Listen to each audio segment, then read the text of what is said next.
¿Qué importancia tiene para INAU este convenio? Mucha, una gran importancia, porque para nosotros es necesario generar oportunidades de carácter laboral para nuestros jóvenes, para los adolescentes que están vinculados al INAU y particularmente para aquellos adolescentes que se encaminan a cumplir la mayoría de edad y que por lo tanto están camino al egreso del sistema. Para posibilitar ese egreso y para que ese egreso sea sin traumas y para que puedan sostenerse, por lo tanto, fuera del sistema, necesitan tener oportunidades, esos adolescentes, esos jóvenes, como todos las hemos necesitado o las necesitaremos en algún momento. Y en ese sentido, claramente, que se nos abran estas puertas en el sentido de poder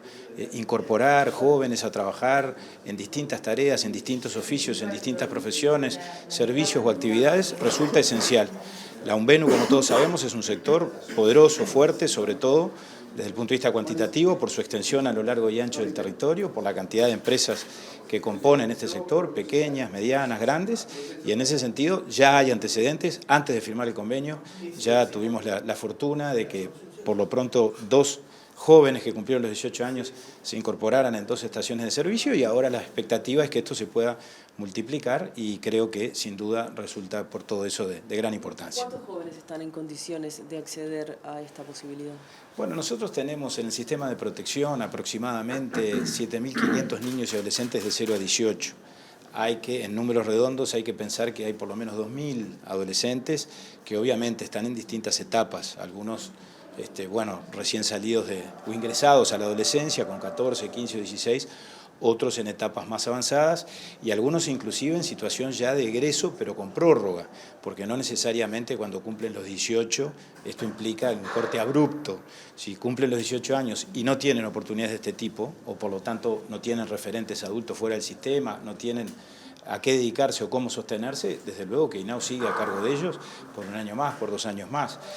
Esto es una batería de medidas que nosotros estamos impulsando y construyendo. A esto mismo hay que agregarle lo que ahora considera la Cámara de Diputados y esperemos que se apruebe en la rendición de cuentas, que es una asistencia de apoyo al egreso para poder contar con una asistencia económica para estos mismos adolescentes cuando esa asistencia económica sea necesaria precisamente para complementar esa estrategia, eventualmente asociada, por ejemplo, a procesos de estudio, jóvenes que estén terminando el ciclo básico o el bachillerato o que estén aprendiendo un oficio, una técnica en la enseñanza técnica, en la UTU, y que se puedan, por lo tanto, mantener, mientras tanto, con una ayuda económica. Esa autorización le hemos pedido al Parlamento, tenemos los recursos, y creo que todo lo que hagamos en esta dirección es absolutamente indispensable, porque, repito, los desafíos son muy grandes, sobre todo para aquellos jóvenes que, créanme, tenemos muchos en el Uruguay, que lo único que tienen es la tutela del Estado, y con lo único que cuentan es con el INAU, porque se han quedado sin referentes afectivos y están institucionalizados desde hace muchos años. Eventualmente fracasamos en los procesos, o fracasó la sociedad en los procesos de revinculación con su familia porque no se pudo concretar, o con un proceso de adopción tardío, que como fue tardío fracasó, y por lo tanto entonces es el Estado el que tiene que generar alternativas de estas características. Le cambio de tema, Abdala. Hoy en el Senado se está votando la ley de tenencia compartida. Dentro del INAU hay visiones divididas al respecto. Sí, comparecimos a la Comisión de Constitución del Senado en su momento y transmitimos la posición, cada uno de los directores, 2 directores, el director Velázquez y quien habla, tenemos una mirada favorable, la directora de la oposición, Natalia Argencio, dio una visión contraria, y en ese sentido transmitimos con mucha honestidad nuestro pensamiento. Yo dije y reitero hoy, creo que es una buena propuesta legislativa, creo que mejora la legislación vigente, creemos que hemos asistido a un debate en la sociedad que ha estado muy descentrado, muy fuera de la realidad de lo que se está resolviendo.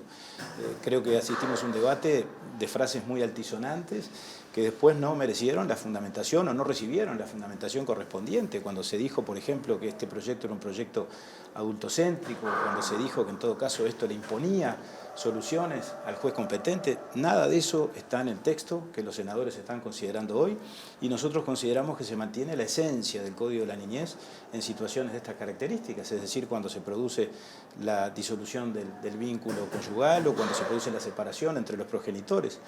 Básicamente el interés superior del niño sigue siendo el elemento ordenador y claramente el mecanismo para dirimir las diferencias, el acuerdo de voluntades primero, y si no, la sentencia judicial sigue siendo lo que estará establecido en el derecho positivo. Lo que aquí se establecen son mecanismos, instancias para garantizar que se cumpla lo uno o lo otro. Y además creo que está muy bien que estas situaciones se acoten y se resuelvan con la mayor prontitud. Por eso está muy bien que se establezcan plazos, porque todo eso es en beneficio del niño. Quien paga las consecuencias, y eso sí es adultocéntrico, de disputas y conflictos prolongados entre los adultos, cuando estas cosas pasan, son los niños, no son los adultos. Y yo creo que, por lo tanto, creo que el debate que se dio en ese sentido estuvo descontextualizado. El proyecto de ley va en una dirección contraria de aquello que se le ha indilgado o de aquellos atributos que se le han asignado y que el proyecto claramente no tiene. Ahora, la representante del Frente Amplio insiste que si, por ejemplo, el niño relata una situación de violencia, no se le toma en cuenta ese relato como prueba suficiente para cortar las visitas, por ejemplo, con uno de los padres. ¿Esto es o no es así? Pero yo preguntaría en qué artículo o inciso del proyecto de ley está establecido eso.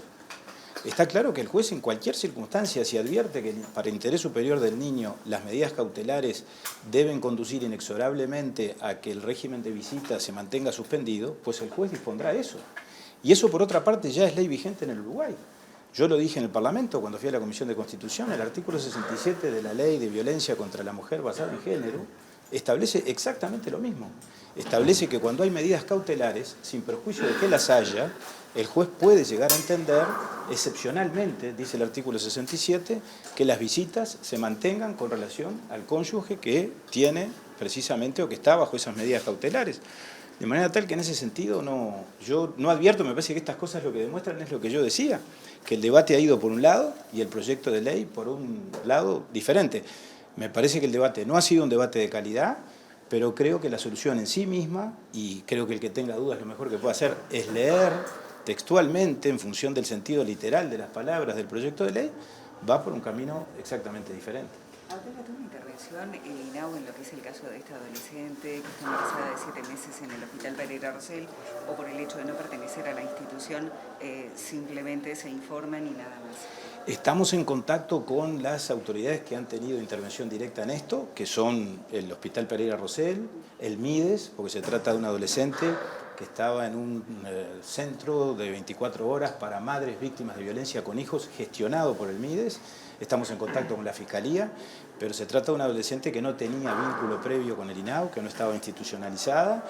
y por supuesto veremos a partir de ahora, en función de la actuación judicial,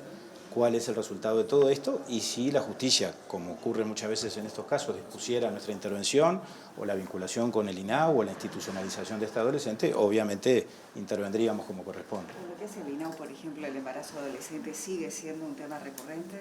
Sigue siendo un tema de atención, pero es notorio que en ese sentido el país viene transitando un camino muy saludable. Los guarismos están mejor año tras año, se ha venido produciendo una caída sostenida del embarazo adolescente, esa es una muy buena noticia, pero sin embargo situaciones de estas características también pueden acontecer, de hecho muchas veces ocurren y por supuesto con una frecuencia mayor todavía de la que todos desearíamos.